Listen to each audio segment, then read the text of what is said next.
Dave Warner here for half-time at the football. We're drawing to a close with the season, only one more round to go, and I wanted to look today at the most important thing of all, the most important football rule, holding the man, holding the ball rule. And I want to say we need to go back to the future, back to 1961, when this book of rules in the WANFL, WA National Football League, was published. First of all, let's have a look at a typical kind of holding the ball as it's interpreted these days. Here's a recent Collingwood-Port game.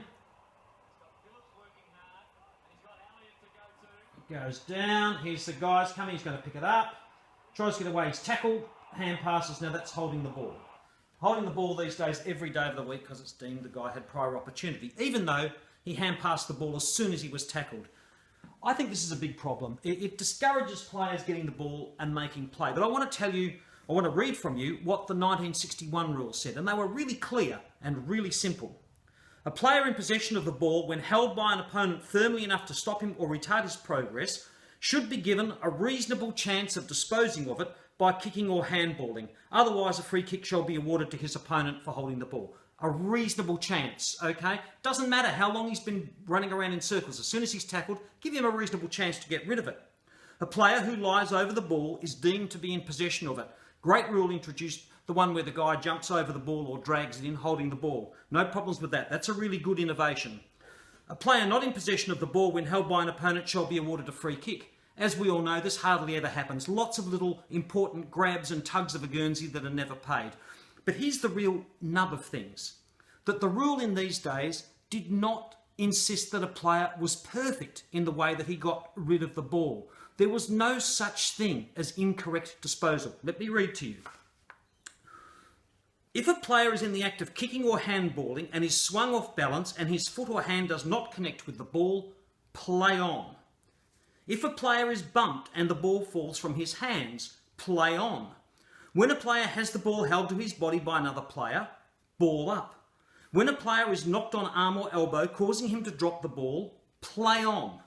When a player has his arms pinned to his sides, causing him to drop the ball, play on. And this is the important line. The spirit of the rule is to keep the ball in motion. Now, I would say most of the problems that we have, the debates that go on in football about whether a guy is slung down and his head hits the ground, are all because of this ridiculous idea of rewarding the tackler. The tackle is its own reward. Anytime a player is dispossessed of the ball, that's a win for the tackler. There's no need for him to get a free kick. Now, back to this here. This free kick is paid.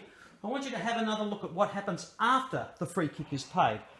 Now, Needs goes back to take his kick. I've timed this, and I can tell you that overall, you're going to have 34 seconds, 17 seconds. Look at all this wasted time.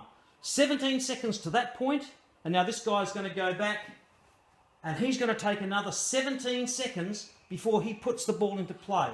Over 30 seconds of football wasted to get the ball up to this point here and a contest.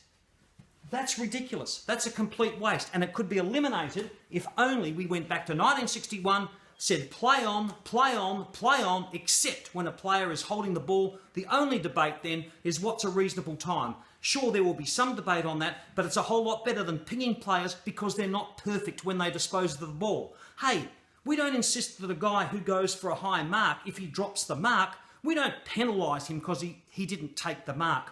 Why should we penalise a player for not completing a hand pass or kick when he's trying to move the ball on? That's my thoughts. The holding the ball rule, that's how we fix it.